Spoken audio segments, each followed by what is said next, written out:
I am going to read you a letter. It's from my son. It reads, Dear Father, I started to date this letter December 6th. And now I see it's half an hour after midnight, and I remember how meticulous you were about times and dates, so I changed the date line. It's a very warm night. One of many subtropical nights down here that have steamed away all memory of my good New England ancestry.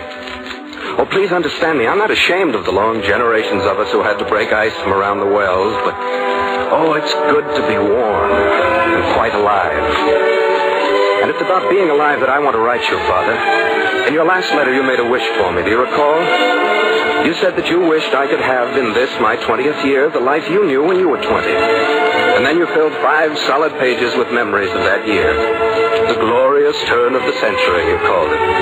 America, after long years of struggling, was sitting down to enjoy her new richness of soil and forest and mines, the accumulation of all the hard work of all her little people. And men like you built their homes and raised their families and put their money in the banks, and life outside was bright and glistening. Men wrote about when knighthood was in flower and sang of daisy bells and read of David Harum and applauded actors playing Beau Brummel and Monte Cristo and Ben-Hur and Florodora. The glorious 1900s, yes. And America was rich and growing richer, and everything would always be that way, for we indeed were quite the wisest, and there was no world but our world, and there were 2 broad oceans all around us, and life was good and safe, everlastingly safe. And that's why you wanted to give me your old world, Father, to give me safety. But now I must tell you I don't want it. For in that safety was a decay that grew and grew. A rottenness of men who thought security could be bought with strong beams in their houses and thick vaults in their banks. Who talked of Christ yet who applauded evil when it grew powerful. Who thought that the world of their family was more important than the world of men. That safety, Father? No.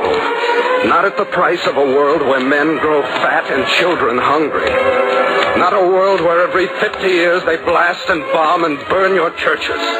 Where power feeds itself on persecution, where deviltry of self stands upon the throats of all the little people. I don't want that world. This is my world and this is my day. For now at last men fight. And know that they're fighting against the miseries you forgot were in your world.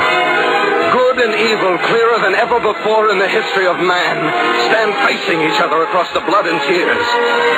Yes, this is my day, Father. Our day, our fight. I may die today, tomorrow, very soon perhaps, but I'll be fighting for my world. And even dead, it will be my world. A world of people living in the peace that will come, must come. The peace of all the brotherhood of men together at last in common decency, in simple justice. So ends the letter from the man who was my son. Dated December 7th, Pearl Harbor.